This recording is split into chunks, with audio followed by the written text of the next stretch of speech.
Good evening, everyone, and welcome to a very, very promising and very memorable evening for all of us. As our beloved poet Keki N Daruwalla turns 85 this year, we have decided on the eve of his birthday is tomorrow, we give him leave all day to celebrate it. But today we booked him up and we have engaged him in these virtual meetings. And just to kind of set off a beginning to this evening, I would like to read, of course, with Keki sir's permission, from a bio note that he wrote recently for a fun poetry chain that was going on. I'll just read out, Keki sir, I hope I have your permission for this. I'll read out briefly from his bio note. Welcome, welcome. Yes. So he writes, "This is autumn, and my numerous girlfriends seem to be thinning away like autumn leaves on bare branches. They told me before quitting that I was very self-centered. If you live alone, where else can you be centered? I finished a novella in September and refinished it in November and expect to get a slip from my publisher saying, 'Sorry, friend, this is just too good for our market.' I also quit my political column before I got kicked out. You must always plan for getaway. So I satisfy myself from Joseph Brodsky's Abroad. Tickets are expensive, so are the hotels. Names range from Rita to Junita. In walks a policeman, and what he tells is, 'You are persona non grata in terra incognita.'" So I do not basically need to introduce Keki N Daruwalla. Here is, Keki N Daruwalla at his best. And to take on the evening forward to introduce the program formally, I would like to call upon Jaydeep Sarangi, our co-moderator for the event. Over to you, Jaydeep, sir. The river migrates to Hearth and Hamlet. What Keki Daruwalla writes. Padma Shri Keki N Daruwalla was born in Lahore 24 January 1937. His father was an eminent professor who taught in Government College, Lahore. With his illustrious career and a career as IPS officer and special consultant to the Prime Minister's office, and who hold chair in different forms and different power positions. But what is very important about Keki Daruwalla's literary career, that he started writing and publications in 1964, way back in 1964, with publications in Quest. His first collection, though, came out in 1970 under Urna, and we are celebrating with a dhamaka that 51 years of long journey of under Urna. A writer who has been engaged in writing for more than 50 years mean a lot, and no one can match with his illustrious literary journey. To me, his notable works, as he has so many notable works, to me, Winter Poems, The Keeper of the Dead, Crossing of Rivers, Landscapes are very works by Keki. Riding the Himalayas is one of the fascinating books that I always talk about, which came out in 2006. And I think I passed 15 days with Keki in Viceregal Lodge in Shimla in 2007, and where we had a lot of discussions about the books and paint and the photographs, which is so mesmerizing. Guide to the Himalayas is one of the iconic books, should be read more and more. Love Across the Salt Desert, short stories by Keki, is again an important contribution to Indian writing in English. So Ancestral Affairs by Keki Daruwalla in 2015 is a peerless contribution to the literature in Indian writing in English. Keki is, for me, is a map maker. If Nissim Ezekiel is the Gangotri of Indian English poetry, Keki is always the map maker for me. Indian poetry in English is very much indebted to Keki. His contributions to Indian writing in English is remarkable, and the range is wide. He enriched Indian writing in English through his range and craftsmanship, and his works have thrived to bring the undercurrent of Indian life. His corpus of writings has echoed the Indian spirit and its sensibility. I'm not going in deep into it because we have some very important people in the line today. We have Rukmini Bhaya Nair, Malashri Lal, Nabina Das, Smita Agarwal, Professor Sanjukta Dasgupta, Usha Akella, then Yogesh Patel, Anita Nahal, Kavita, Ezekiel, Urna, Bose, Basudhara, who will be talking on Keki and reading from Keki's poems, No, and no, uh, the, and Keki himself also, no talking. and uh, and the list is enormous because from the audience there are so many illustrious writers, poets who are with us in this evening. And there are so many research scholars on Keki's works who are attending this program. I thank you all in this journey. And this is very important that we cordially thank all distinguished speakers, poets, joining from different time zones. And for Kavita, it's 2 early in the morning, and for making today's event possible. Let there be more light on Keki's life and lives Keki enlightens. Stay well. Prayers from our Hearth community. Happy, happy birthday in advance, Keki N Daruwalla. Thank Over you to, very much. th- Happy birthday. thank you. Over to Basudhara. Thank you. Thank you, sir. Thank you And very much. just And to if I may make a suggestion, Yes. let us have poetry, not not me as a cynosure, if I may. Okay, okay, okay. It's a journey of Indian writing in English. Unquote. Thank you. it is to celebrate Keki and Daruwalla that we Yeah. decided to, have something special in this COVID situation for his 85th birthday, a significant landmark. And when we were initially planning it, Keki sir was very hesitant. He said that it would be an imposition for people to come and attend this. So we were very hesitant in sending out invitations. And we are very happy to have had a tremendous response. Keki sir, you have friends from all over who are here for you today. And we would like to begin with Rukmini ma'am, who perhaps won't be here for long. And she has written a poem for you, which I have shared on our screen. And perhaps ma'am would like to read it out. Over to you, ma'am. You're muted. Rukmini ma'am, you're muted. Keki, I just wrote this morning. Yes, so I know. it's a rough tribute, but it's heartfelt, as you know. So it's a poem for you, and it's called Dunya. Dunya. Sometimes she dons the meretricious gauze of a lyric. You hear her sharp, indrawn breath when her ghazal's golden shawl snags in a doorway. Her fluent vitriolic ghazal, Kali, and you think, who is she? This wild hassle creature, this world, this dunya. Can I ever get her? One moment she's in Doha's barest rags, wailing high and low in parallel streets. And next a sonnet in full regalia, hoity-toity, full 14 lines of defense against cries from desirous fools, lovers, please, and other ridiculous contortionists such as Limerick's five-fingered fisticuffs.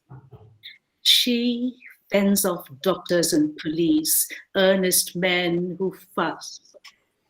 Political unction, solicitation, solicitors, each get a B minus. I should have made that C minus.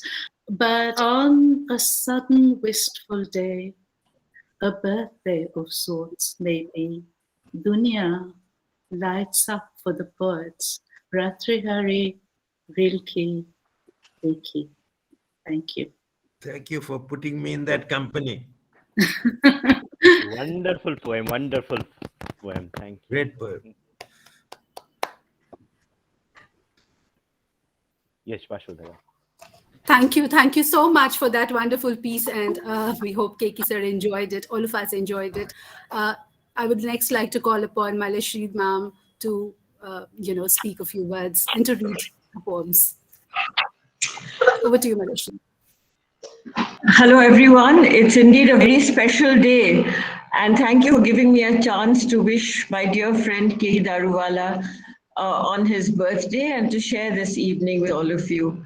Our friendship goes back a very long time, but although Keki is being celebrated here as a poet, I first met him as a short story writer because that story, Love Across the Salt Desert, that Jaydeep also just mentioned, was part of the Delhi University curriculum. And I was to meet Keki regarding something like that. And of course, I knew that he was an extremely well-known poet. He'd been given the Sahitya Academy Award in 1984. He'd won the Commonwealth Writers' Prize. And of course, he was an officer in the police service. So all of that made him very glamorous and a bit frightening when I heard about him. But when I met him, he was just the most gracious, the most gentle, the most courteous gentleman that I had ever met. And our friendship began thereon. And I do believe that along with Keki's poetry, his fiction writing is outstanding. And I've had something to do with his short stories over the years. But since this evening is about his poetry that we're celebrating through IPPL, I'd like to read some of his work and comment a little bit about the themes that I take away from Keki's work. So the first theme is perhaps that of migration. And I'm reading a poem from an early work, 2002. And he sees this migration, the shadow of the partition is on Keki. And migration is part of that. And that shadow is with him all the way to his very recent work. And I'm not going to take more than the 10 minutes that the organizers have given me for this evening. So here is the poem, Migrations. Migrations are always difficult. Ask any drought, any plague. Ask the year 1947. Ask the chronicles themselves. If there had been no migrations, would there have been enough history to munch on? Going back in time is also tough. Ask anyone backtracking to Sargodha or Jhelum or Niyawali, and they'll tell you new faces among old brick, politeness, sentiment dripping from the lips of strangers. This is still your house, sir. And if you meditate on time, there is no longer time. The past is frozen. It is stone. That which doesn't move, that pulsate is not time. If you meditate on that scrap of time, the mood turns pensive, like the monsoons gathering in the skies, but not breaking. Mother used to ask, don't you remember my mother? You'd be in the kitchen all the time and run with the fries she ladled out, still sizzling on the plate. Don't you remember her at all? Mother's fallen face would fall further at my impassivity. Now, my dreams ask me if I remember my mother. And I'm not sure how I'll handle that. Migrating across years is also difficult. So that's 2002. But migration is linked to memory. And memory is another theme on which Keki writes beautifully very, very often. And I want to foreground that, again, linking it with his fiction. He published a novel called Ancestral Affairs in 2015. Again, 1947 is an important date in that novel. Is the story of Sam Barucha, a Parsi in Juna, who is a legal advisor to the Nawab. And he doesn't really know which way his advice should go, whether Junagarh would want to go to India or to Pakistan. The Ancestral Affairs is a family saga, beautifully put together with a diverse number of characters. But what plays out again and again is this fascination with memory. At IPPL some time ago, I had the good fortune of having an interview and a conversation with Keki on the collected works called Daishapur and Babylon, the collected poems of Keki Daruwalla 2005 to 2015. So I want to read out a poem about memory, which is very finely nuanced as it talks about nature and environment. And this, Keki, is your poem called A Daughter Speaks of the Great Brownings.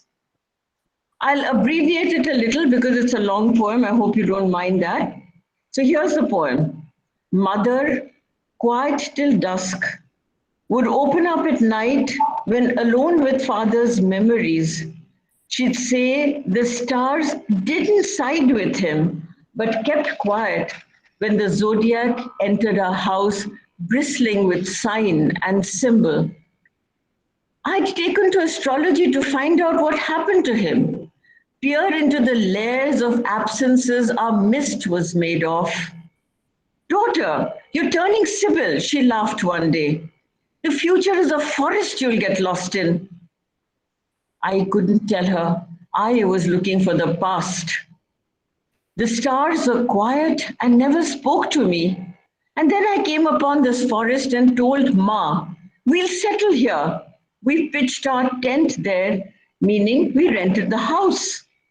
Wind, quiet as a falcon on the winter's wrist, light the color of unreflecting water, leaves like old scrolls wrapped in their crackling cells. For half the night, the owl talked to itself. We heard each other. It listened to my dreams, rummaging among the rafters. I heard the stir and hoot of its thoughts and saw the bulbs of its eyes switch on with phosphorescence that lit up half the woods. And through the first watch of the night, the forest and I kept watch on each other.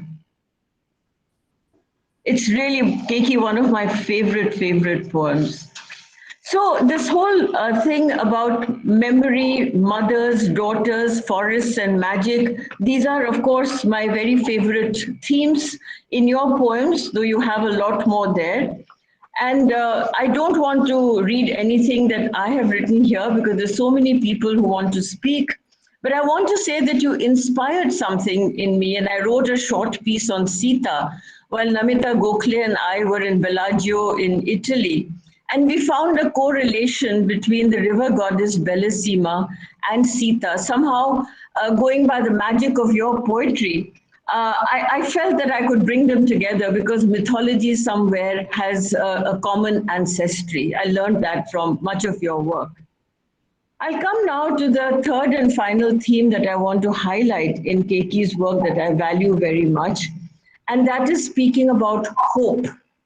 We're living through dark times, but Keki's always has a kind of humor when he is writing even some of his very dark poetry. Sometimes this humor is self-deprecating. He's a very modest person. Sometimes his humor is dark when he writes about politics, and sometimes it's lighthearted when he observes the quirks of all of us human beings going about our ordinary activities. Very lately, again, I have enjoyed Keki's novel called Swerving to Solitude, Letters to Mama. This was published in 2018. It takes care of certain things and moods that appeared at the time of the emergency in India. But very interestingly, the troubled history also is linked to M.N. Roy, a much neglected figure in history. And he talks about the left politics of the time. It's indeed deep research, Keki, and yet you've presented it with a light and very sensitive touch. The new poem, and this is the last one that I will read this evening, Keki had this amazing ability to laugh at himself and to hold on to the hope of redemption, no matter what be the troubles of the times. And the troubles right now are, of course, to do with the pandemic. And his very recent work, 2020, in an anthology called Singing in the Dark, a global anthology of poetry under lockdown. It's a poem called Prologue to the Black Death Sonnets. And there's a marvelous take on Milton and Hilton. So watch out for it, please, when I read. It's the devil's words. So Prologue to the Black Death Sonnets. The devil never left Black Death in the foyer to be discussed at length in devastating detail. cleverer than Satan and Iblis, those soul sawyers, he couldn't ever fail. He checked out the Hilton. Memory had him dismayed. Didn't the hotel echo some rhymester of yore? Oh, of course, the guy who needed hearing aids. His verse sonorous as a river gorge. Having planned Brexit, the devil thought of exits. Make a run for it, buddy. Though sad to leave Hilton, in poor English he said, this place is truly gala. His task was severe, bury memories of Black Death in some catafalque beyond the reach of sonneteering bums like Daruwalla. So it's just marvelous when a poet so deep, so learned, so well-known, so renowned, so modest, can actually laugh himself in this manner and laugh at himself but not at the situation, and who is able to combine the somber times we live in and nevertheless bring in that bit of hope and humor into the way we look at our environment. So Keki, happy birthday. May all the devils be banished, and may you continue to give us forever this refreshing variety of wonderful poetry and fiction. Thank you. Thank you, Thank you so IPP, much. for having me here. Thank you so much, Malashri. This is not I hope this is not a seminar on me, I say. Yes. I was thinking I'd hear. Anyway. It's a wonderful map that you draw. Thank you very much. Thank you very much. In connection with Keki. Thank you so much, Malashri. Thank you so much. Is there Nabina? Nabina has not yet arrived, I think. Maybe we can move on to Sanjukta Di. We have Smita Agarwal. Is this Sanjukta Di? This? Yeah. She's very much here. She's very much here. You are muted, Sanjukta Di. Yes. Yes, please let Smita Agarwal go first. Yeah. Okay. I was recently, I had that session with Keki for 1.5 hours. So your throat can have a little bit of rest. Yeah. I think So, Smita Di, hello. Over to Smita Di from Prayagraj. Yes. So I hope you all can hear me. Thank you very much, Basudhara and Jaydeep Sarangi, for putting this together very neatly. And I wish to congratulate Keki ji on his prolific creativity, his good health, his good cheer, and for always being a source of inspiration for all of us. I wish to recall here that I first met Keki ji in 1994. The British Council then used to, maybe they still do it, I'm out of touch now, but in those days the British Council used to organize a poetry competition, and one of my poems had won a prize, and the British Council used to pay the prize winners to come from wherever they lived to come to Delhi, and we had this, we were fortunate enough to, at the Kasturba Gandhi Marg British Council to read out the prize-winning poem to a very, very august gathering. So it was there that I remember meeting him. He was probably one of the judges of that competition. I met him there, and I remember him in 1994 as very dapper, very chivalrous, and very generous. And then almost as if a dream were coming true, when that evening was ending, he invited me for coffee to the India International Center the next evening. And I couldn't believe my eyes, because it was such a momentous occasion for me to be in the public eye with such a famous poet, me coming all the way from Allahabad and all that. So that was 1994. And then in 2002, when yes, it's such a long time. We've been friends for a long while, Keki ji. And then in 2002, my first book of poems, Wish Granting Words, came out from Ravi Dayal Publisher. And that year, Ravi Dayal had brought out two books of poetry, mine and Keki Ji's Map Maker. And believe you me, Keki Ji messaged me and said that we'll have a book launch together. And again, it was like a dream come true for me that in the IIC, in Delhi, with all the literary elite present because of Keki Ji, I had my first book released. So I have these very, very pleasant memories, very exciting memories, thanks to him. And thank you, Keki Ji, really thank you for your guiding hand above my head. And thank you for your blessings. And I just want to end this, before I read your poem, I want to end this with one line from my favorite Joan Baez song. May you stay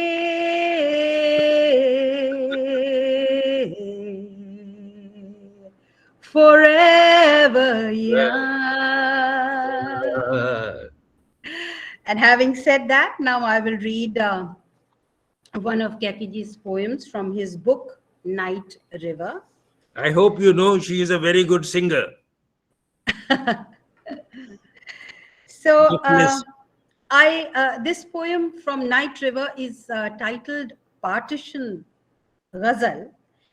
And I just marvel at the way Keki Ji weaves the tapestry of our Ganga Jamuni Tehzeeb in this ghazal. There is an interview, I think, that he did with Eunice D'Souza, where he said that when his father was a professor and his father was teaching in various colleges and universities all over India, the family was traveling with the father, and that is how Keki Ji picked up English, Hindi, and Urdu. And all these three languages and all their culture, their vast culture, Keki Ji amalgamates in this English ghazal called Partition Ghazal. And the other thing that ensnares your attention in this poem is his ironic vision of subcontinental history that he unfolds before the reader in this piece. So for all of you, Partition Ghazal by Keki Daruwalla. This may past muster and yet may not pass. This past we are talking of is not the past. Freedom was a lamp that was lit before our eyes, a forest of shadows that stood serried, massed, suddenly broke rank and fled, we don't know where. How could freedom's flame spark off such a blast? Gutted houses, gutted men. Is that a child's howl or a jackal's? And the elongated caravan of creaking carts. Sword and sickle pounce on the caravan's edge. Who has been abducted? Who saw that woman last? Beyond the linear, and hence beyond the line, the magic lantern images of memories flash past. Gandhi's eggshell head. Gandhi's eggshell head, round as a shrunken sun, has it set forever into a black hole past? Not that Gandhi seemed the only anchorite. Jinnah looked ascetic too, how the years passed. His classic suits, replaced by bone-hugging achkans, which made him look tall, though he was shriveling fast. Nehru's cap and rose, Patel's penumbral head, a line drawing's dream. Where's my pencil, may I ask? Are they mere ghosts now? Symbols? Forgotten pennants fluttering atop a fog-bound creaking mast? Two ships on freedom's turbid waters turned to three. Lord, no splintering further into smaller shards. And let's pray, friends, our ships of state someday are not sold as scrap metal in American yards. Then, brick by brick, 3 mossy domes went down. Then, brick by brick, 3 mossy domes went down. The world got a glimpse of Kar Sevak power. Across the Vaga, 100 temples broke, icon noses slashed, stone goddesses deflowered. This should pass muster. This should pass muster and yet may not pass. All tenses are tricky. All tenses are tricky, especially the past. The lesson for you, wine bibbling ke khusru. The lesson for you, wine bibbling ke khusru. The past you talk of may not have been the past. Meaning, it's there everywhere. It still continues to be our present. An excellent poem. And the second one that I'm going to read for you is from Kekiji's collection, A Summer of Tigers. And this is a poem called Invoking the Goddess. It's a poem about the power of music. That is why it is dear to me, and that is why I am reading it for you. And in Kekiji's best poems, the final image that he leaves us with, or the final simile that he leaves us with, is overpowering. It kind of just sticks in your memory and it, resonates with you forever, and it keeps on coming back to your mind over and over again. And that is the power of good poetry. Just like that poem, that very famous poem of him, The King Speaks to the Scribe.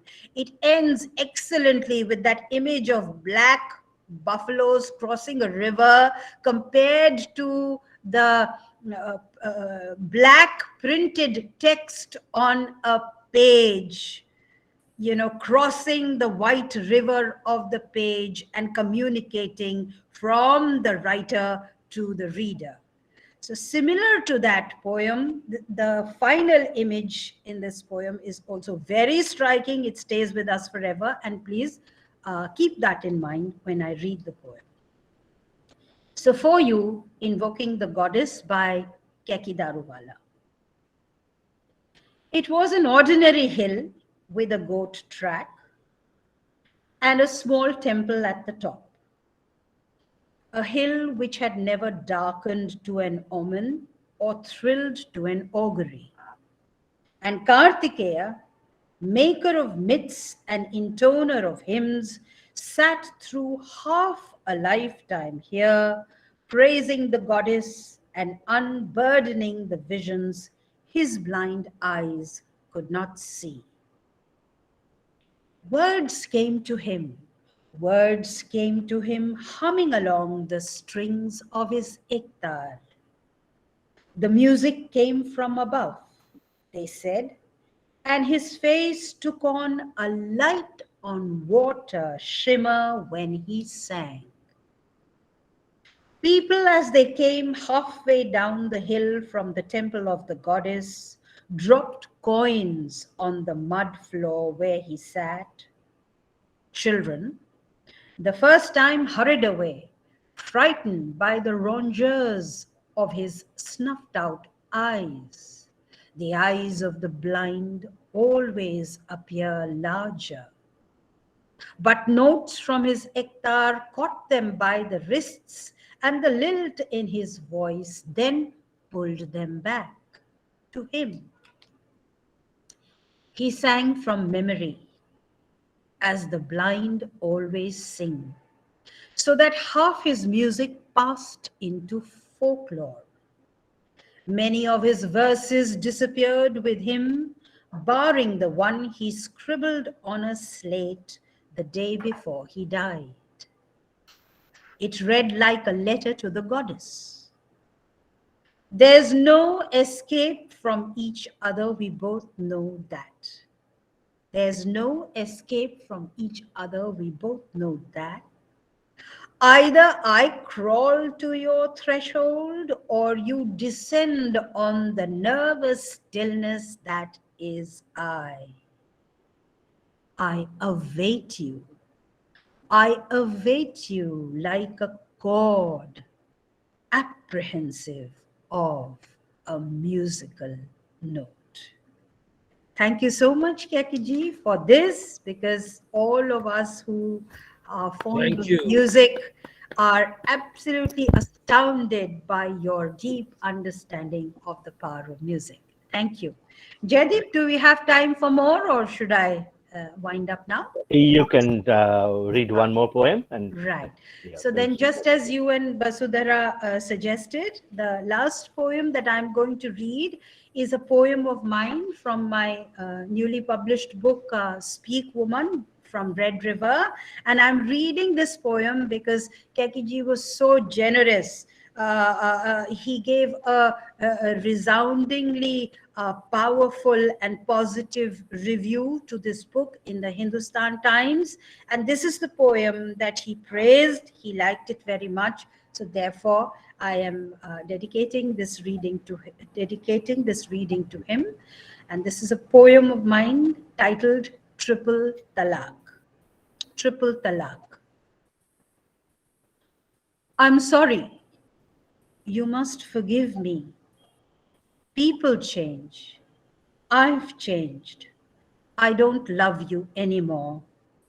This was their triple talaq. I'm sorry. You must forgive me. People change. I've changed. I don't love you anymore. This was their triple talaq. Walking along a tree-lined avenue under the gracious and the benevolent deep shades of the mango and the Malashri, a huge tract of unkempt garden on the left, the stately Indo-Saracenic structure on the right, the car park still a distance away, a pair of common tigers canoodling while hovering over the grass, the gulmohar blazing against a blue sky. The old man said to the sari-clad woman in her 40s, I'm sorry, I've changed. A twig cracked underfoot. It was hot. There was no sign of rain. Thank you very much, everyone. And thank you, Keki ji. Have many, many more wonderful birthdays and keep on guiding us with your light. Thank you. Thank you. Thank you. Thank you. Wonderful tribute by Smita Di. Thank you, Smita Di. Thank you so much for a wonderful poem as well. Thank you. Nabina has joined. Before Nabina, let's go to Sanjukta Dasgupta. Sanjukta Di, please. Didi. Good evening. Keki and I were in conversation only a while back, and it's good to be back again. And this time, of course, I would like to begin by recalling, like everybody does, that my first meeting with Keki was, I think, in the Delhi University. Malashri Lal had organized a gender and literature conference. And there, Keki, after reading some very good poems, deep, intense, profound, then he just looked at us, smiled wryly, and said, I have a poem for all of you who are into gender studies. And I would just like to begin by reading that particular very brief poem of Keki's, and that is called Draupadi. Draupadi. So, and of course, he knew that we were all absolutely die-hard feminists sitting there. The travails of Draupadi are never ending. It seems some people have it in their bleeding stars. First exploited by the Pandavas, 5-1, then by the Kauravas, 100-1, and now by the feminists in millions. That was his short poem.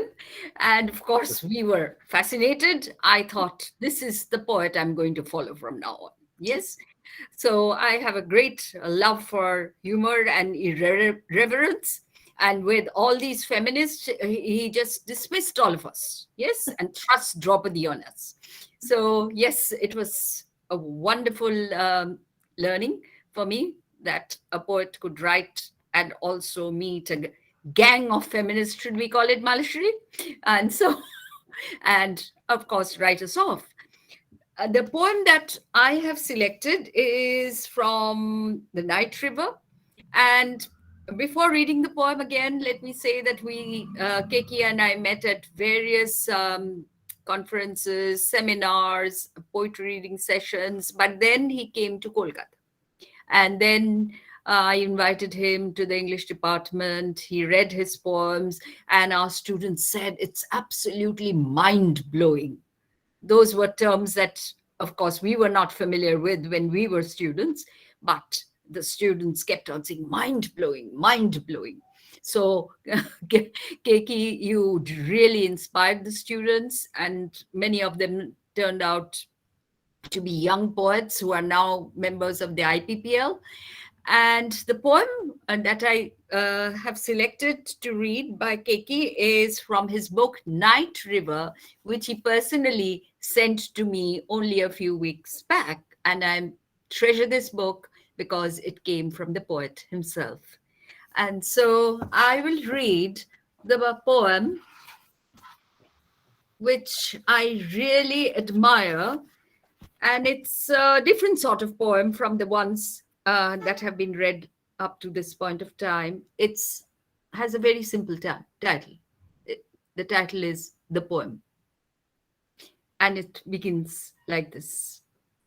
Somewhere like a shadow in the night, like a black mineral in the earth, somewhere in a mirror where you can see your dreams, a poem awaits deftly angled light. Moving in through slats, that sliver of light will resurrect the poem from time's cold oblivion and nudge its embers into warmth. This poem has taken its own sweet time to emerge, has waited since the word, wrapped in its echo, came out of a holy cave, since dialect, through some verbal alchemy, turned into language, since tyranny's first twitch scarred the face of authority. It has slept that long, this embryo, for half an eternity, and suddenly it can wait no longer. Now it is outward bound, precipitous in its longing, looking for a soul, a body through which to find utterance. There are blood poems that take you to the knife, and death poems that give you a vulture's eye view of what the vulture sees, and poems that mark themselves out for a particular locale. grey wall behind you, and guns in front. Such poems descend perilously on the imperiled. The poem on Stalin was such a poem. So it's such a moving poem, and I'll just read uh, two poems of mine. One is very short, so you needn't be alarmed, and the second is, which is one is about 6 lines. The other is not very long, but this is also for Basudhara, who really drew my attention to the fact that I had written a tolerable poem. Yes, so this is the one I want to read. It's really based on the Chipko movement and the Chipko Andolan, non-violent social and ecological movement by rural villagers. Many of you are aware of this history of the 1970s, aimed at protecting trees and forests, slated for government-backed logging. And here the women were the activists of the Chipko movement. As you know, I will not go into all the history. All of it's too familiar, and I'll read the poem. That night, they did not sleep. Their men slept and snored as they crept out of their huts. They giggled and whispered. They slowly walked towards their forest with its many tree gods, many secrets stored in the roots and branches, laughter and love in the rustle of leaves. The shark-like jaws of the electric saws waited impatiently to fell them, to kill them. The timber mafia, the land grabbers, the illegal miners reveled in the murder of forests and trees. The women of the village each hugged a tree, clinging, embracing as securely as adhesive. They clung on in intimate union, embracing the tall, proud, silent trees like Radha clinging to Krishna. Cling on, dear sisters. Hug as tightly as if it's the last day of your lives. Chipko, Chipko, resonated the voice of their leader, Gaura Devi, as the women passionately clung to the trees like lovers, as women hugged the trees like mothers. No word or force could tear them away from their beloved trees. And the short poem, thank you. And the short poem is on a very different note. This is when coronavirus arrived on the scene in March or April 2020, and we all got to hear that the corona's target was the old people. Yes, so this is the short poem. Corona likes oldies. Old is gold, whispered the virus gleefully. Let's get those doddering dudes, they said cheerfully. They entered to find dentures, pacemakers, implants. Instead of liquor bottles, medicine bottles everywhere. Where's the gold? They searched frantically. The old are too old and wise for gold, unfortunately.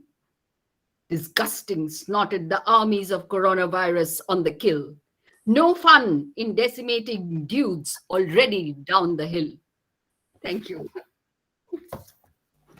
Thank you so much, Sanjukta, the wonderful tribute. Wonderful presentation.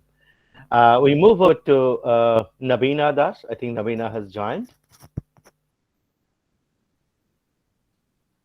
Nabina?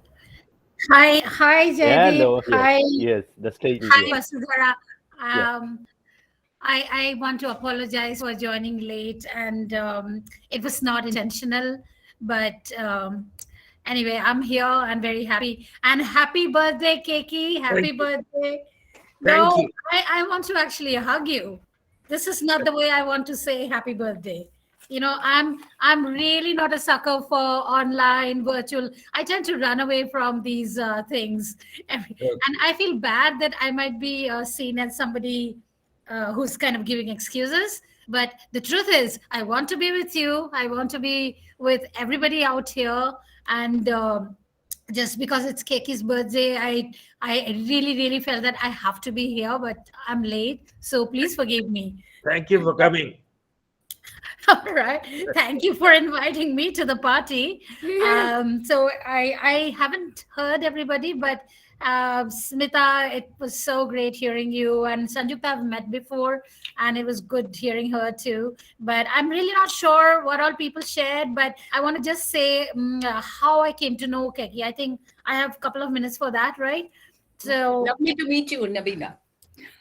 hi, yeah, it's great. Meeting you once again.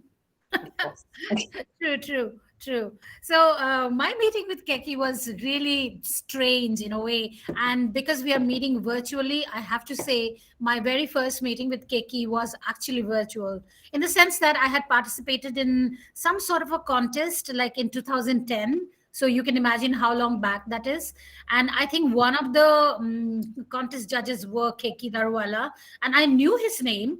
But then when I saw after the results were out and I sort of made the cut, so I thought I'll write to him to thank him. So I wrote an email to him to say that how wonderful it is, just the privilege that you were one of the contest judges. And I don't know the others, but your name is obviously, you're like a star out there. And if we are allowed to say the poets can be stars. So I was in Rutgers at the time, gone for my MFA. So I wrote to him and we kept writing back and forth. And then I said, would you read a few more poems if I send you? And Keki said, do I know you?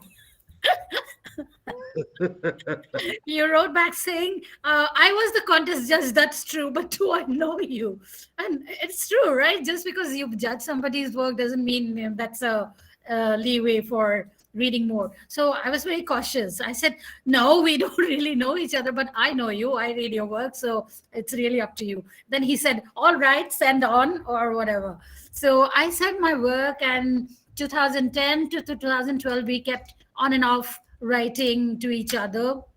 Then I came back to India, and I published my book from Writers Workshop, and for which Keki actually wrote a very generous introduction, a foreword. And when I told him, Keki, would you mind writing a foreword since you've seen some of my poems? Do you think it's even possible? And I was ready to take a no for an answer, which is okay, you know.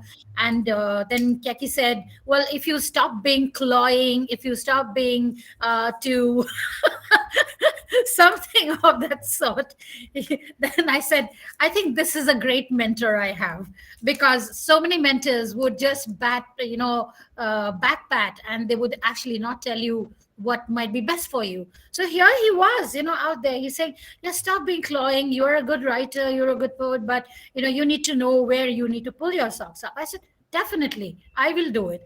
And that's where it was sorted out. And we've been friends ever since. And even very recently, when we brought out Witness, the Red River book of Dissent anthology, I'm going to hold it up. This is the one. So we have 250 poets here, and some of them are here. And so Keki was very gracious to offer one of his poems. And then he even took a picture with this book. And a friend of mine was visiting him, so he took the photograph, and it was like a very iconic picture. He was holding the book and putting his fist up, and I just don't have the photo right now. I wish I would have sent it along to Basudhara, so she could have probably shown it. Sorry, Basudhara, I can't hear you. I have it. Oh, there you go. Yes. Oh, wow. Yes, that's the one, centerpiece. So this was like icing on the cake. And thank you, Keki, again. I know I'm supposed to be talking about other things, but I'm kind of directing everything towards me and things we have done. Just because just to interrupt Nabina for a second, this is the wonderful book that Keki sir is holding up. And these two pictures were sent last night by Usha ma'am. And they are from her shelf, where she has kept Keki sir's books as well as a poem by him. So I wanted to share that as well. So yes, back to you, Nabina. That's absolutely super. Thanks to Usha, and I think yeah, I mean that's such an honor. So this is how I have met Keki and kept in touch with him.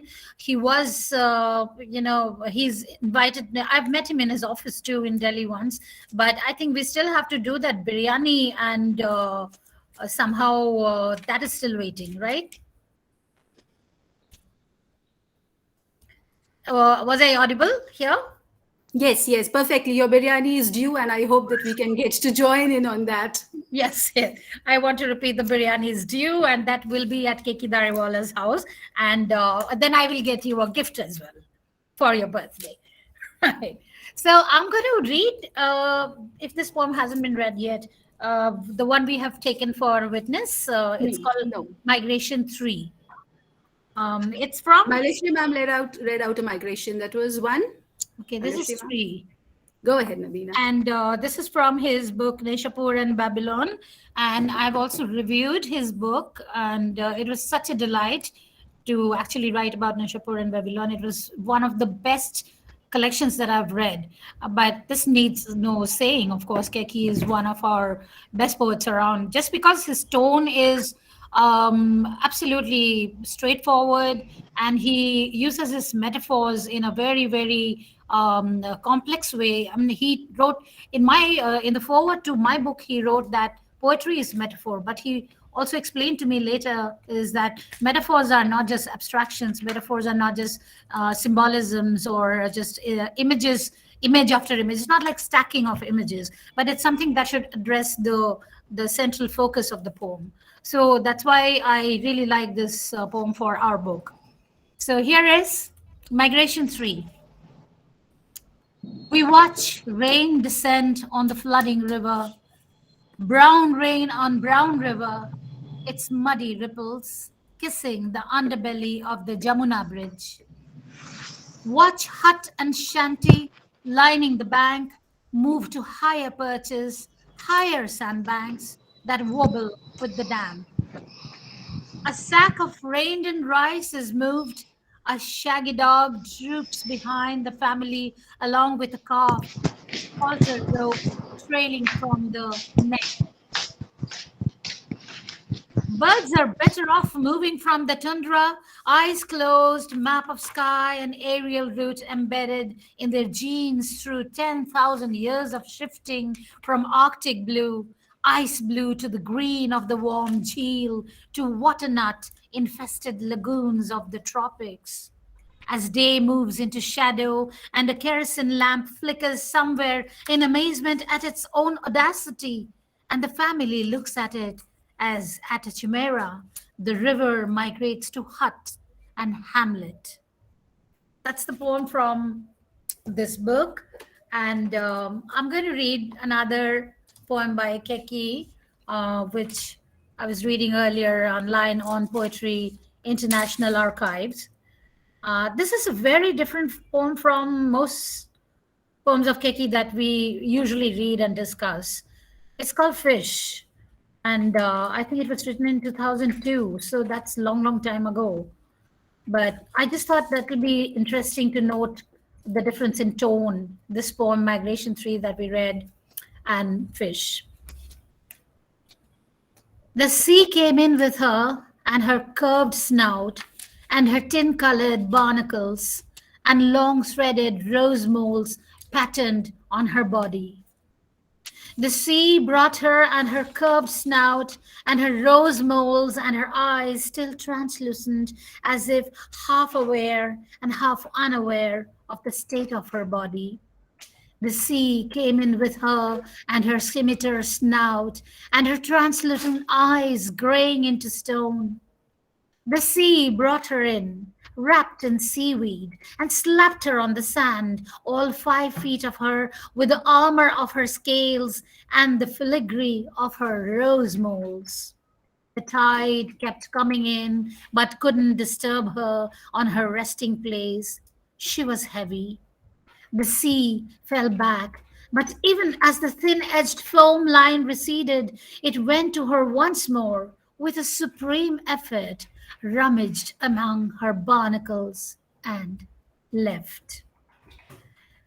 What I find very interesting in this poem, Fish, uh, I mean, I chose Migration 3, of course, because it's from our recent anthology, but we talk about tide, flood, damp, and there is water imagery. And somewhere I think Keki had once mentioned that water imagery is very strong in my writing, and I probably took to some of his poems because this sort of imagery, stuck with me and struck me in certain ways. So in Fish, I thought it was not just a nativist kind of, it's not really a nature poem, so to say, just talking about any fish or just any sea coming in and going out, but it's almost sort of like looking at a life form, and the cycle of this. The sea came in and went with her and left, and the repetition of the words, which really intriguing. There were this snout, curved snout has been repeated, and scimitar snout, and her eyes are still translucent. It almost seemed to me while reading this fish poem that Keki was also, like making it sound like it's a if you were to describe a human and write about that person, I mean, how would you write? And there is no name to the fish, of course. A fish is not a person here. It has not been personalized as we sometimes do in poetry, but it still has that beautiful identity where I kind of see our lives reflected onto it.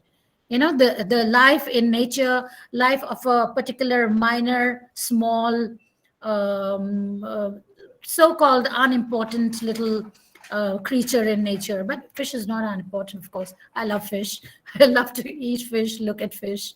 So Keki, I mean, I really think why I chose that poem from 2002 and one which is very recent is to also see and show that how the variation in tone and craft that you bring in, it's the range is amazing.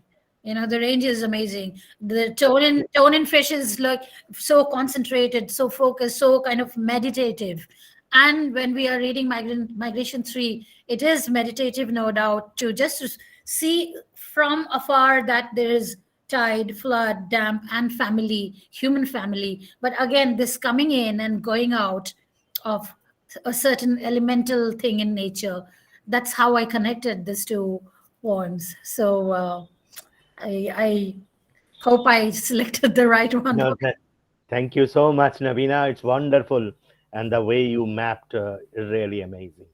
It's wonderful tribute to the great man.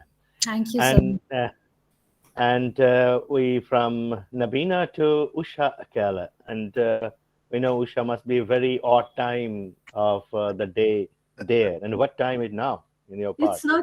It's 8:40 in the morning. It's not bad 8:40. at all. Very good morning there, Usha. The author of I Will Not Bear You Sons is a fascinating trendsetter. Over to Usha, please. Yeah. Thank you, everyone. First, thank you so much for including me today. I just can't tell you how delighted I am to be here to do this for you, Keki ji. So like so many of you have been touched by Keki Daruwalla, by his support, his graciousness, his generosity, his guidance, humor, playfulness, and poetic talent that has made him not just one of my favorite poets in India, but one of my most favorite people in the world.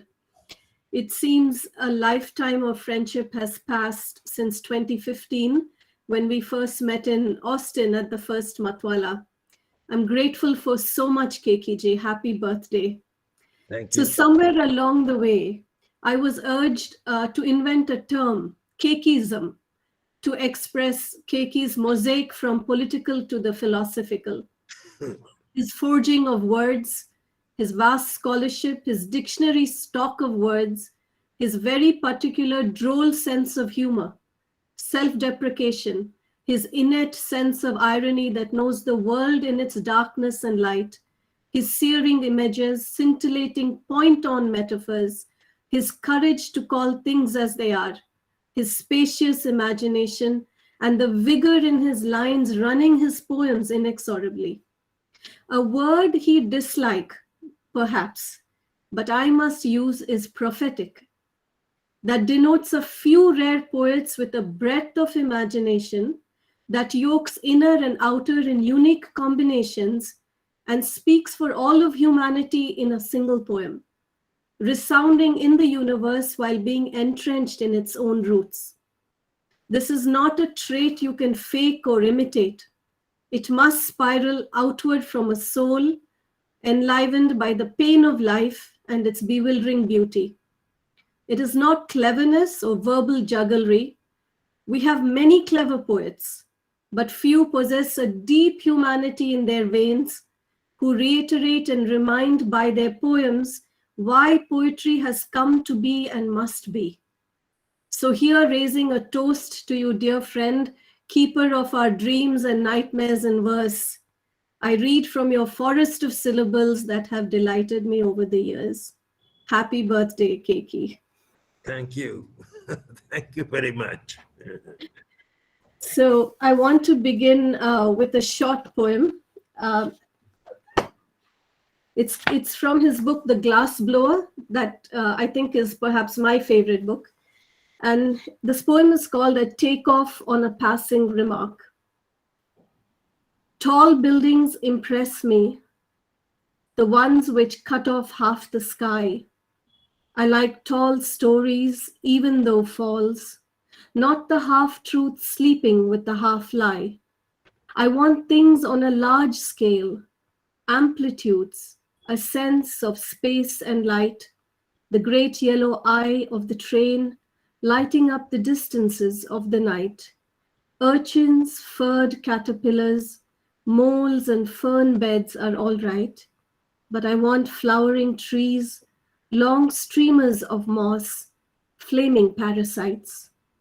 But when you ask, still squirrel young, short as twilight, short as a shadow at noon, why I love you, what can I answer?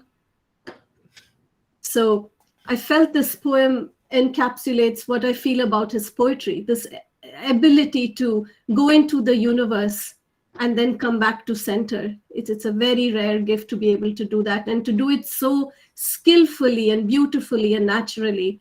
I think it's a sign of genius, and we have it in him. I'm going to read a poem that is not available in any of his books and which I treasure tremendously. And here it is, framed. And this poem, and Keki, I'm waiting for the sequel because, this is how he manages to make time for everybody. A few years ago, I'd applied to Oxford and I didn't get in. And he wrote a poem for me and sent it to me to cheer me up. And a couple of years later, I got into Cambridge. So I'm waiting for that poem now, Keki, congratulating me. So hopefully that will be along the way. But I felt this is something that is a symbol of Keki's spirit, his generosity, his ability to make time, not just for one, but for so many people in a personal way. This is how he does it. So this is called After Oxford Said No. If the belfry tolls, but the church doors don't open, if the bell tolls and swivels and somersaults on its greased hinges, and the doors remain shut, because some whiskey priest straight out of Graham Greene is dreaming of another pint in his sozzled sleep, don't fret. The choir is also waiting out in the cold. I know the bishop when he comes in his carriage, attired in his purple cassock with the amaranth trim and purple zucchetto. That's the skull cap. I went to the dictionary. And mitre in his hand. The hinges will get an electrical charge and doors will fly open on their own. Don't fret. He's the bishop, and when he leaves, the doors may close again. The choir is still waiting out in the cold with you. Don't forget.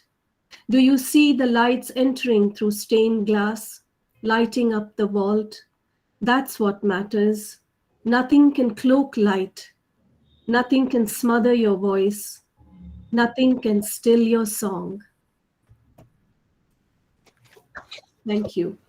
So I'm going to end on that last line, Nothing can still your song for us, Keki. Happy birthday. Thank you.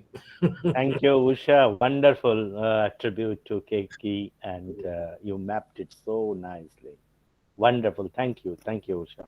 Thank you. Thank you. From Usha's poems to the person who is the mastermind behind Skylark Publications and the World Masala Project, Yogesh Patel. Over to Yogesh ji.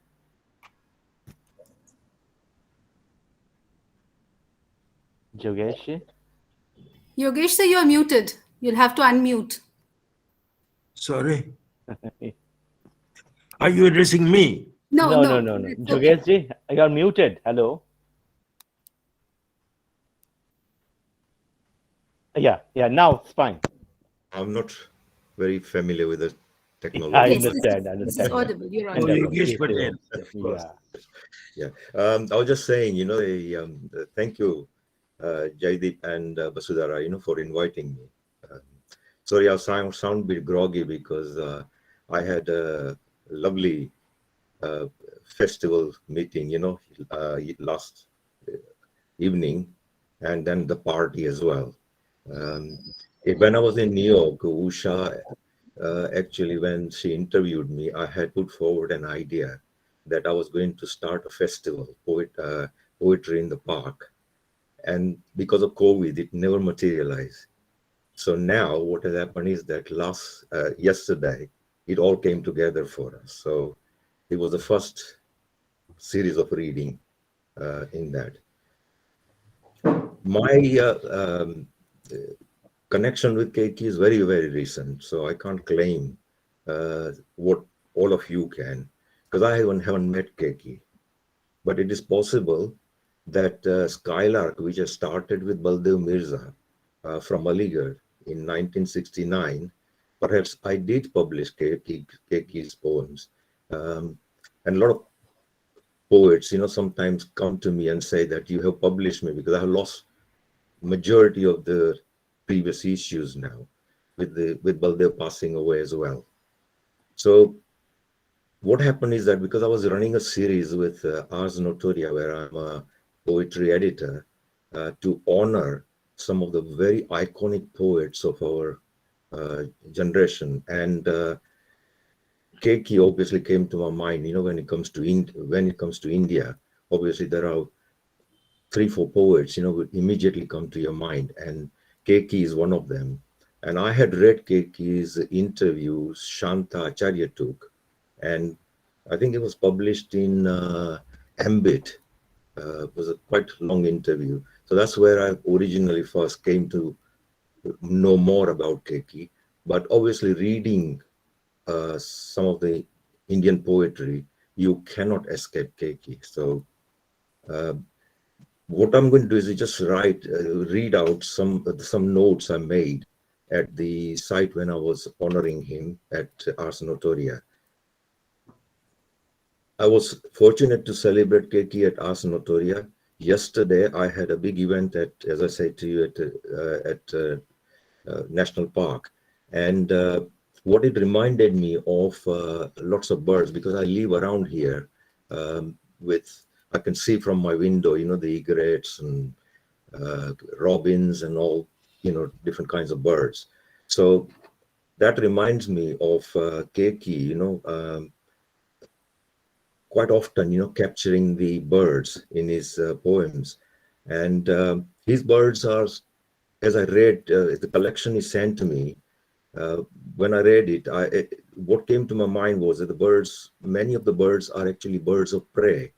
But the difference is these birds of prey are actually observing, there is an aerial view of history and current affairs through their eyes, which comes across an extensive broody landscape or the social or political disruptions as well, violent or full of struggles. In the process, they scoop up Babylon's Nishapur, Luxor, Jerusalem, CIA, MI5, MI6, Khayyam, and even Akhmatova. So the range of his poetry coverage is quite vast. And I'm actually also very much into the myths, mythology, and in many of my poems, I engage quite a lot with mythology. And what I've found in Keki is that he is also coming from that school where mythology matters, because we have a lot to learn from mythology, and we need to connect to our past as well. And there is that connection which we losing when we don't use the mythology and only focus on what is happening currently. But what's happening currently can actually connect with the mythology, and that is what I found very fascinating in Keki's work as well. Uh, he has also managed to annex the violence he has observed during his career in the Indian police service. Such things cannot escape any poet if they're sensitive, because the violence he has obviously observed and seen has got the veil of politics on it as well. And Keki is quite aware of it, and I've read some of his poems, in the collection he sent me as well. The tone changes in those poems, because politics often demands a blunt candor from a poet, and Keki has to switch off from the musical disposition which comes across in some of the poems. And what I can uh, cite, the musical part of it, is in if I can look at the poem here. Right, it is the poem What Lights Up in his collection has got quite musical elements throughout. What lights up the light bulb filaments of your recall, old man, this streak of fire through the thin wire of memory and mind? What line from which poet?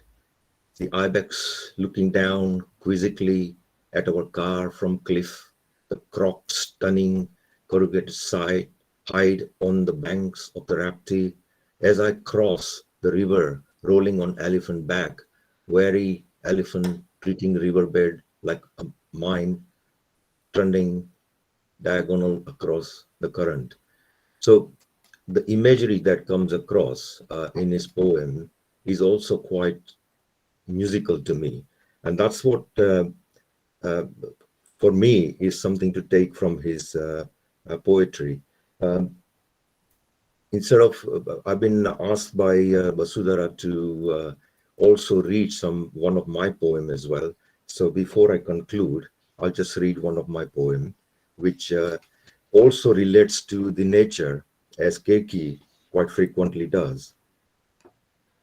This poem's locale is my local park, the Modern Hall Park, and Usha is quite familiar with it because she has stayed in this place, near the park. The title of the poem is Sweet Worms.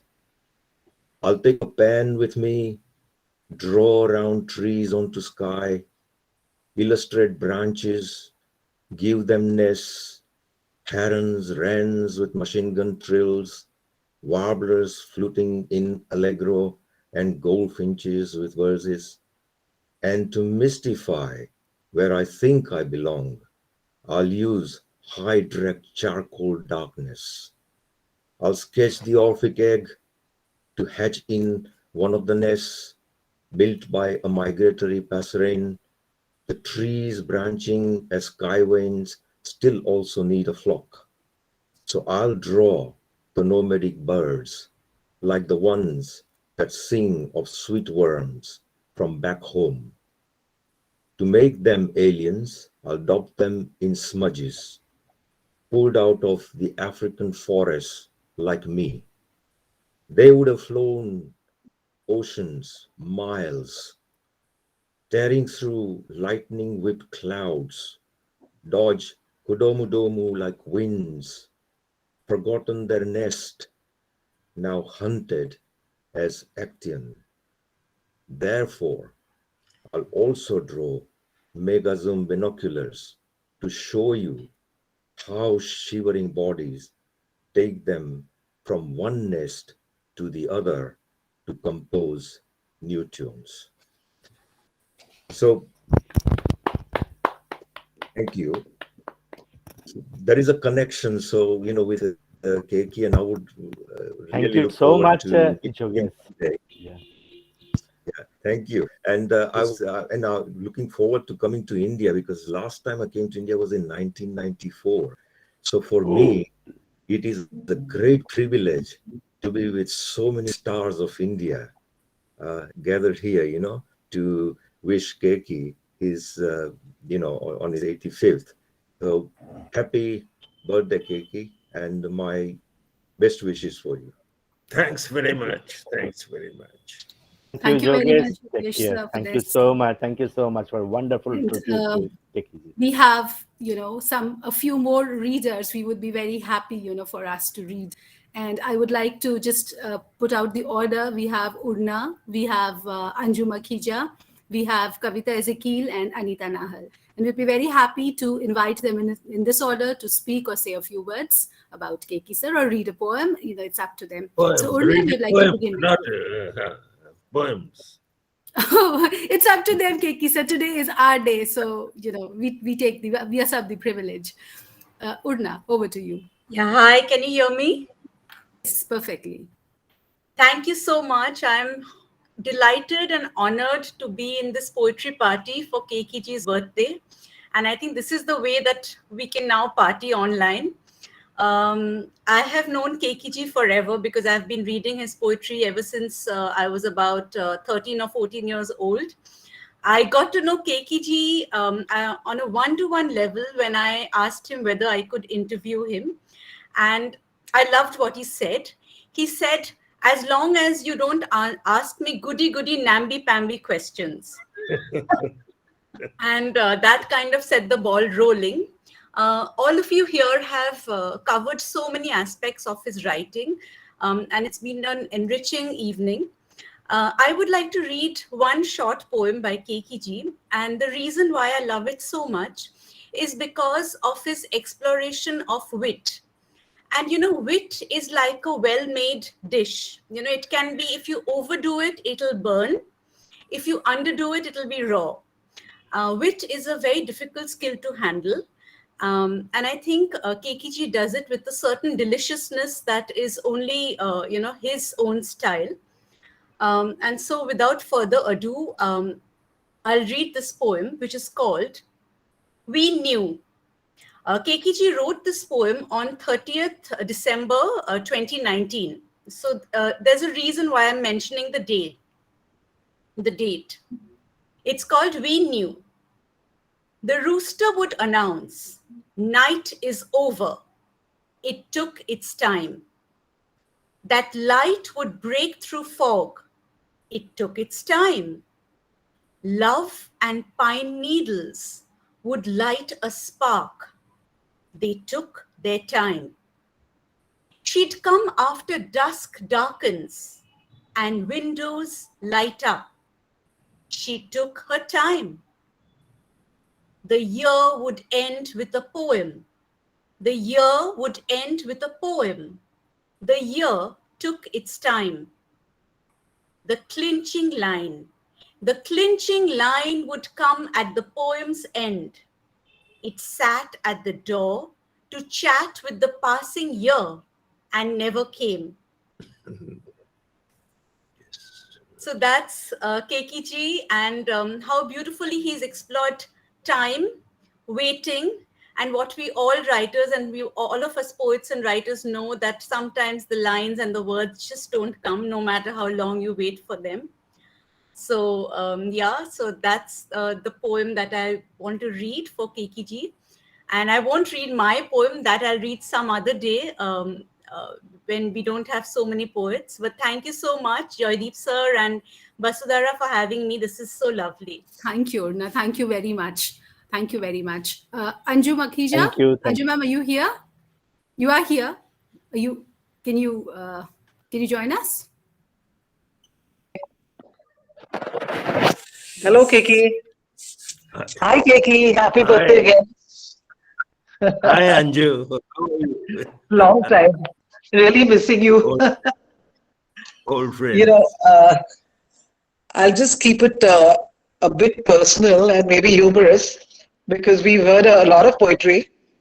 One day, Keki told me quite a funny joke. Remember, Keki? He said that he was in an auditorium and somebody came next to him and said, "Can I take this seat?" So Keki heard teeth. So Keki told them, yes, please take it, So actually it was quite funny because he was telling me about the time where he couldn't hear well and about his teeth and his seat.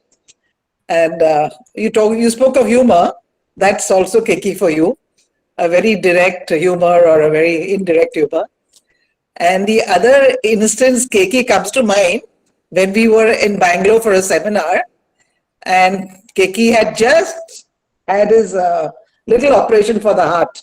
Right, Keki? Do you remember? Okay.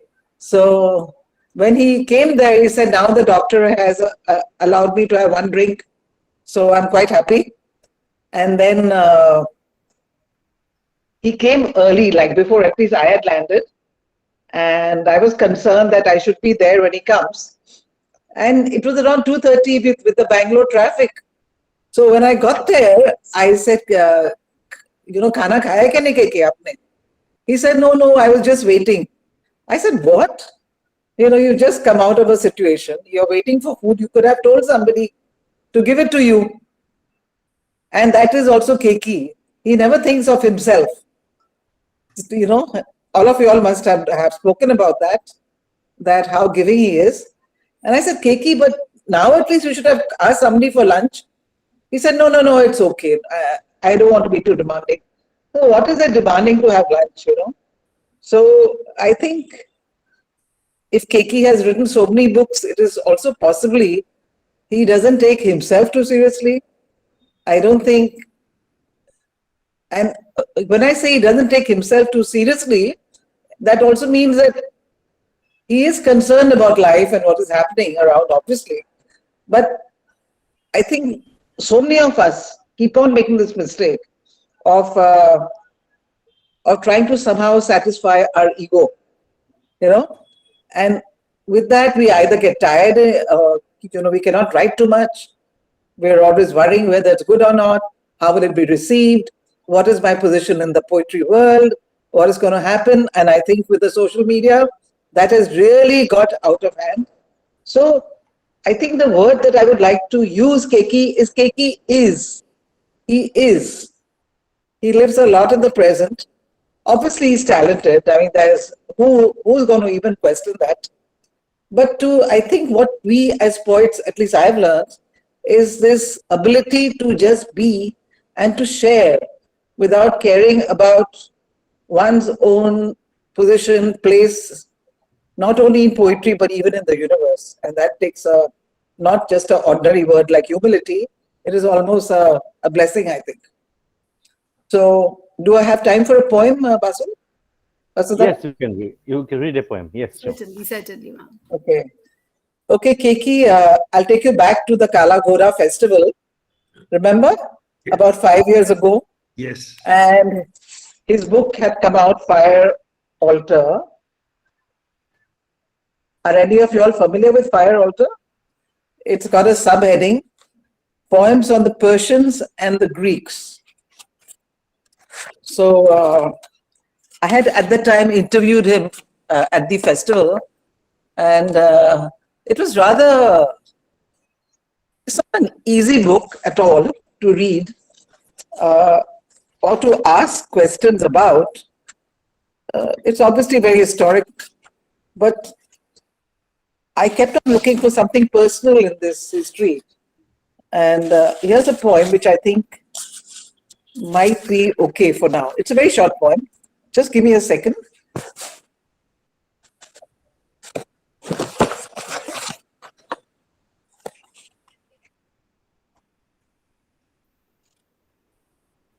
Okay, here it is. The section is called, how am I holding it here? Here's the Kala Ghora festival for you, Anju ma'am. on the screen. Yeah. What?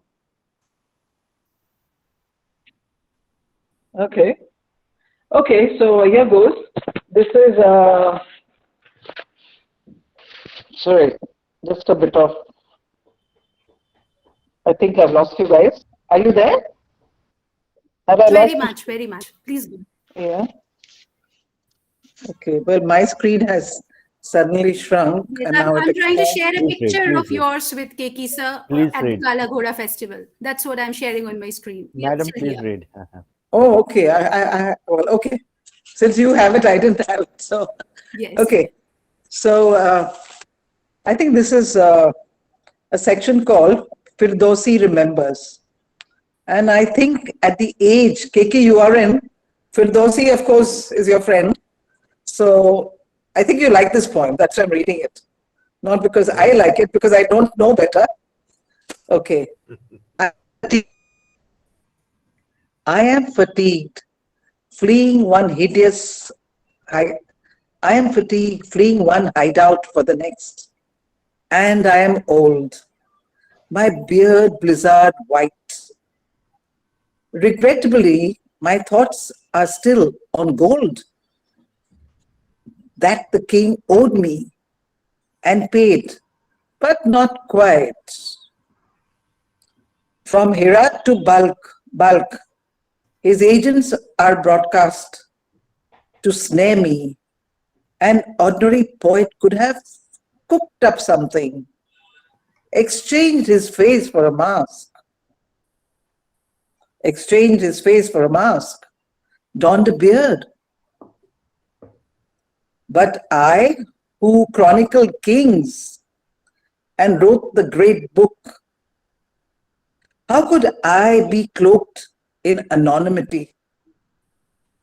People would spot great Abdul Qasim from his castaway shadow on the road. More's the pity. Sometimes I don't know if I am far from home or near. Sometimes I don't know if I am far from home or near. Exile charts its own geometry for distances. Friends shun me. Informers close in. Where does one go from here? Question mark. Thank you. I'm sorry I was shifting the phone. Partly I'm not in my own house. I'm not in my own house, so that's why. Thank you so much, Anju. Wonderful poem. Wonderful, wonderful. Yeah, thanks all. Thank you for organizing this. Thank you so much. From Anju we move on to Canada. Kavita Ezekiel. Kavita, hello. Good morning, hello. And she got up very early. I got up very early on a Sunday morning, Kavita, and nobody but Jaydeep and Basudhara can do that kind of thing. Thank you so wake much. Me up and wake up my husband and the cats and everybody. But Keki is the main reason I'm here. And when I launched my poetry page after a long hiatus of teaching, raising children, etc., back to poetry, Keki wrote me a beautiful message. And of course, he shared with me how he admired my father, and that was very special to me. He's been very special to me from that day in about 2016 or so. And some of the things that are so meaningful is that he wrote a memoir of my father, which I have downloaded. And I love it because he is so humorous, a quality that he shared with my dad. And he's so humble, always funny, understated, and yet very, very frank and candid and open. I love that about him. The other reason is that I was so honored when at the Bombay Festival, he read my poem Loss, and I have the recording of it, and I turn to it from time to time. Jaydeep has also read it in Bengali, which is just so beautiful. Makes me want to learn all the languages in the world. Unfortunately, I don't have time to do that. I need many lifetimes. And Basudhara had a friend also recite it for me. So that was very special. But what I love most is a recent definition of poetry that Keki said. I don't know if he remembers it. somebody commented on one of his poems, and he said, somebody said to him, you have to say, you're saying it like it is. And Keki said, sometimes you have to say it as it is before the metaphor and the magic begins. And I have this in my head all the time because we grew up with the Wordsworth definition, the spontaneous overflow of powerful emotion, or I like to turn it on its head, the powerful emotion of spontaneous. And I get all confused when I say that. So I love Keki's definition. Sometimes you have to say it as it is before the metaphor and the magic begins. I wanted to read a poem that I loved, which I read on Poetry at Sangam by Keki, and it's called Mother. Mother by Keki Daruwalla. Your spine goes creaking now across the bow of your body. Your skin preserves the past as it creases like mummy wrap. I love this line, like mummy wrap. Your eyes don't sputter with the same fires as they discharge the arrows of your love. Your memories flounder amongst your sons now. You confuse the one who wet his bed with the one who bit through your breasts and made them septic. When my children ask you things about your childhood, your smile becomes remote and enigmatic. Once in 6 months now, you press them to your body to remind us that love was the only written word in the scripture of your hands. I think something shriveled within you, Mother, the day you broke your bangles and shook the lion dust of my father from your brow. So Keki, I love that poem. And I chose that especially, and it brings back a lot of different memories about my mother, my father, and all the rest. And one thing I didn't know about Keki was that he wrote something about the Himalayas, or the Himalayas, as I correct everybody here. And I spent 16 years teaching at Woodstock International School in the English department in a town called Mussoorie, which is up, some of you know the town, up in the north of India. Neighbor, and I was a neighbor to Ruskin Bond, so we call that Ruskin Bond land. And so I wanted to just dedicate a short poem of mine to Keki from my book Light of the Sabbath, which is just published in September. And it's called Shades of Himalayan Light, or Himalayan Light. The Himalayan Son et Lumiere plays. God seems closer. Sky, mountain, earth touch. Fingers of radiance brush morning eyes. Prayers rise to meet him, author of the show. The snake plant turns red at monsoon time, emerging from a bed of fallen leaves. Shifting, shadowy light paints it shades of pink. Swinging monkey tails change trees to dust-colored. The langurs remain ashy and black in all light. The orderly herd of gray elephants on the dry riverbed, sometimes clear, often vanish in changing light. The cab climbs the winding road. The black vultures turn shadowy, skin and bone skeletons, some standing by the roadside, some left in the crooked tree in deepening dusk light. The thick, misted valley elicits prayers for safety. God replies, lights the road, lifts the mists as the Shivaliks stand clear in answered prayer. So Keki, that was dedicated to you, and happy birthday, feliz cumpleaños, buona festa, and lots of many more birthdays to come. Thank you, everybody. Thank you. Thank you, Kavita. Thank you so much for a wonderful, delightful poem and the contribution and the links with your father that you made. Thank you so much. I think Keki must be very tired today. We had a long conversation in Sanjukta Dasgupta for Kareem City College, and now finally, Earth, Fire, Water, Wind, the fascinating writer Anita Nahal. Anita, please. Thank you so much, Jaydeep and Basudhara. Always a pleasure to be on any event with you. And this is so special, Keki ji. Very, very happy birthday to you. Yeah. I wish you a long life and joy and health. And I'm going to keep it at a very personal level. I'm going to begin with a string of memories that have passed on from my father, Chama Nahal. And he and Keki ji were friends. My father was 10 years older than Keki ji, and had he been alive today, he would have been 95. And I remember meeting Keki ji either at the India International Center or somewhere in Delhi. I don't remember the location, but it was a highlight. My father was so fond of you, Keki ji, so respected you, and he used to always tell me, he is a wonderful human being. He used to talk about you as the human being more than the poet. And he used to say that in the literary world, in the artistic world, there are a lot of jealousies, but Keki ji is not one of them. He is above all of those jealousies, and he is a human being to cherish and value. And yesterday I went on the net trying to find, I did a Google search, Keki ji, of my father and you. I wanted to see if there was something on the net on both of you. And I found this article. I was so surprised. The date is not given. I'm going to read a short, like 3-4 lines from that article. And the article is about my father's story. It is called The Womb.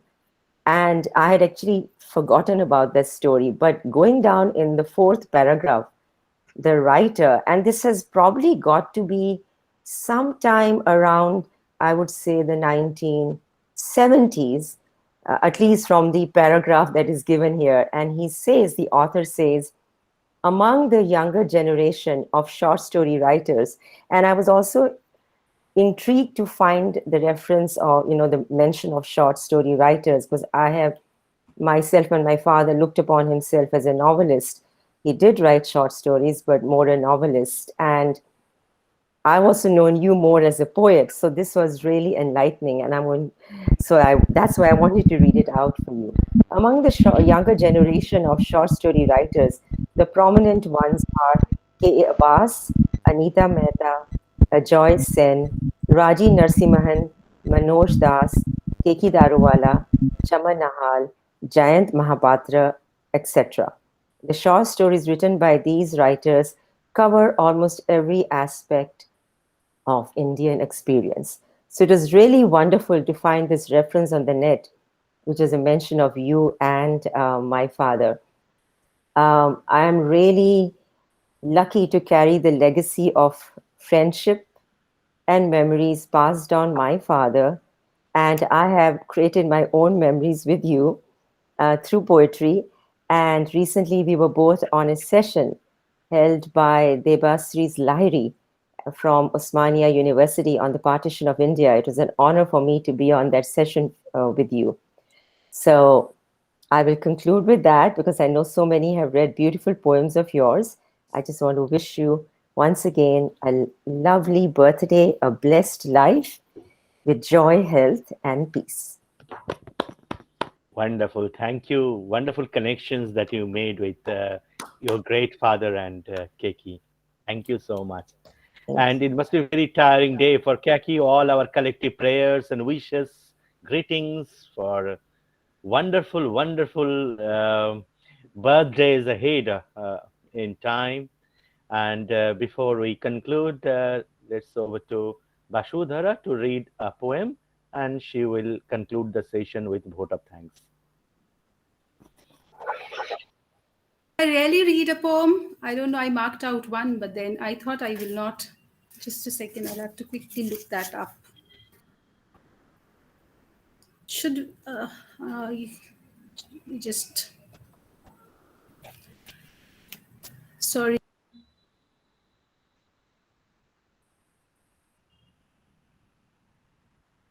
What happened? Yes, I'm so sorry. I had not hoped to be able to read a poem, but okay, let me conclude with this. I wanted to read Keki Daruwalla's Living on Hyphens from the Night River. Living on hyphens. Living on hyphens, a man needs to anchor himself between dream and landscape, and between dream and the dark blood congealing on cobblestones, between hierarchy and disorder, between the slow rhythms of seasons and the frenetic peace of blood. A man must arrive at some sort of understanding. Some people are lucky. They function under two skies, a sky of feeling for each dialect of love they instinctively possess, and a different sky of history over each separate past.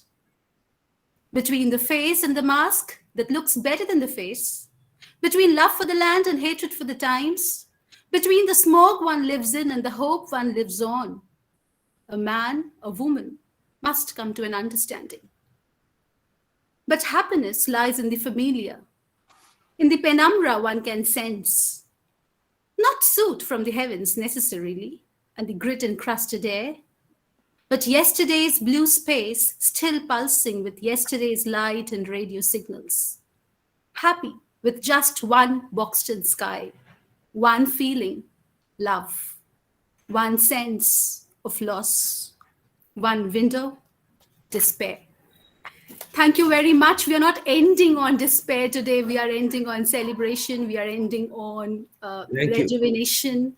And we are very, very happy that, we could come up with this. We desperately wanted to do something to celebrate this very special day. And we are very grateful to everybody who so enthusiastically responded. Yes, Usha, you were saying to say? I said we must hear from Keki ji himself. Yes, yes. Yeah, sure. So before we conclude, well, mine is a thank you note. You. Mine will be a thank you note.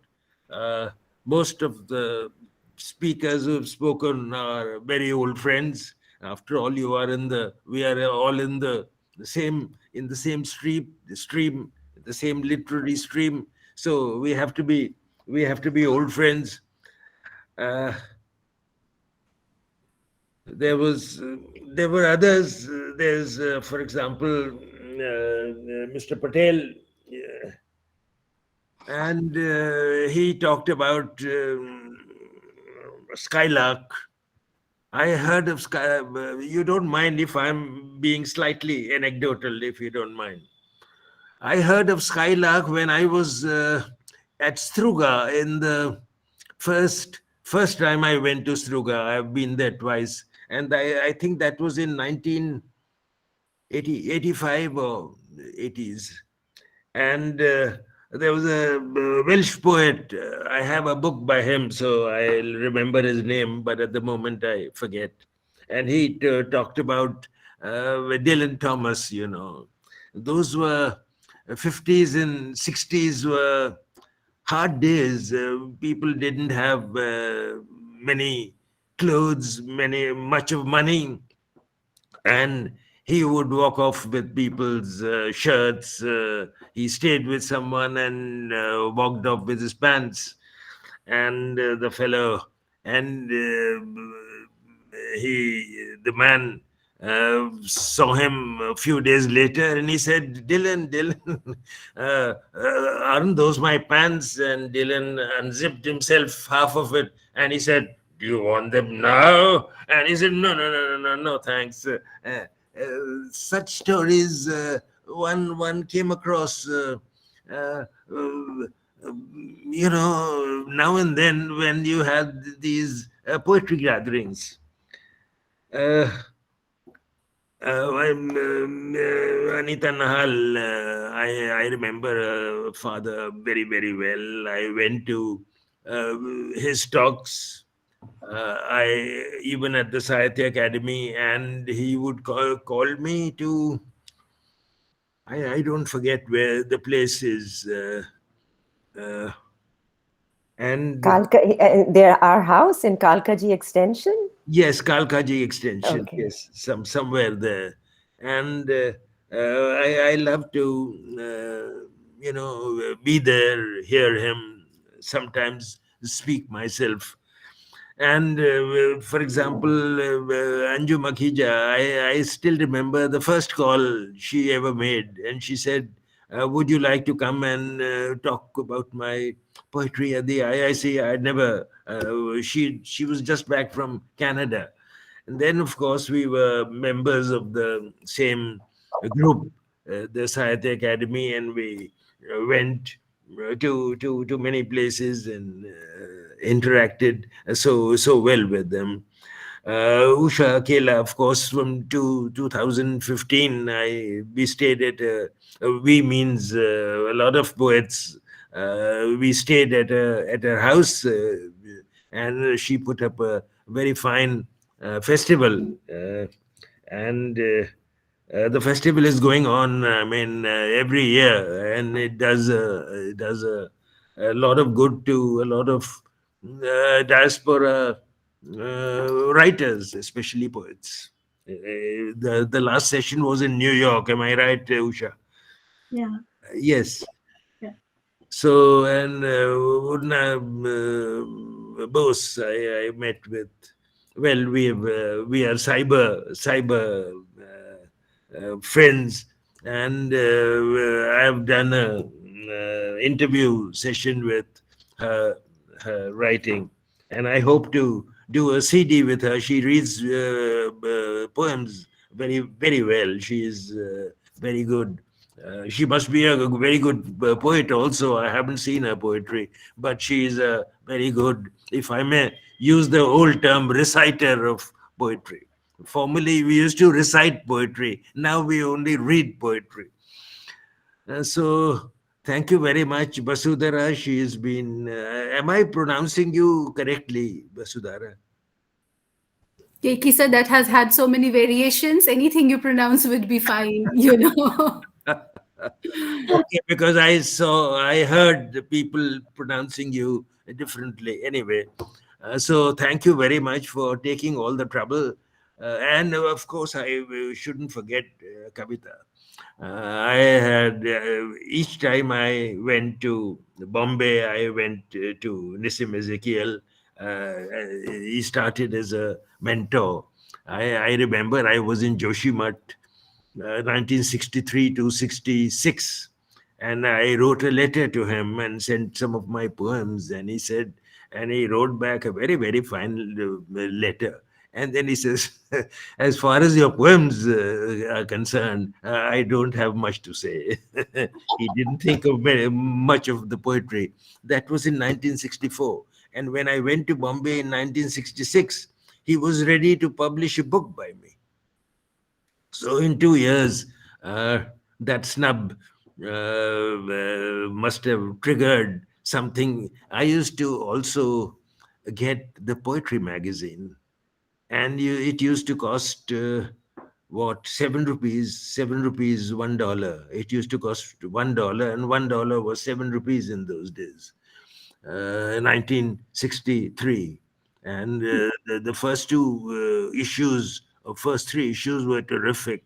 One was a Greek one, Nikos Gatsos, and Elitis won the Nobel Prize, and the famous poem on which he got the Nobel Prize was in the magazine.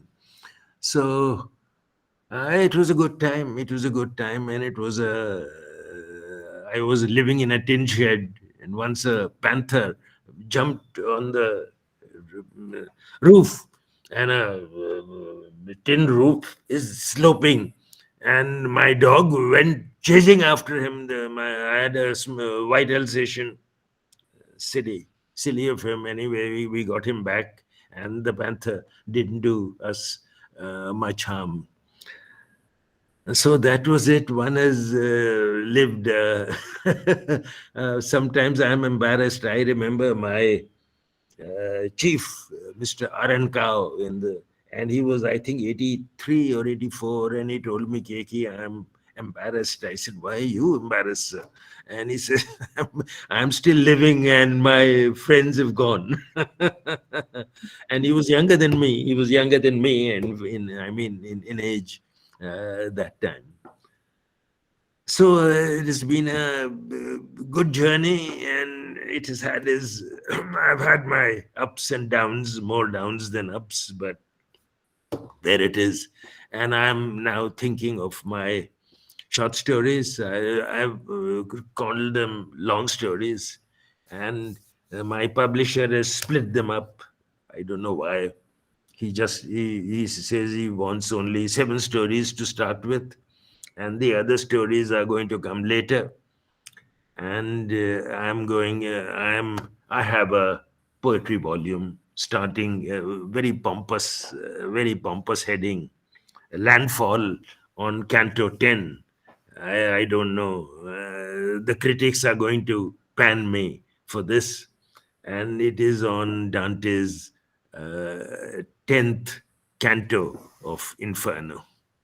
It's a takeoff on it. During COVID, I read the Inferno, and why shouldn't one take a bold step now and then, having lived a life where you keep your head down now and then, let your sorry, let your elan come out. Thank you very much, Basudhara and Jaydeep. Sarangi, you have been a very old friend, and thank you very much. And thank you, everybody, Usha Akella, and all the poets who read out to Malashri Lal. I know for, I think, quarters century.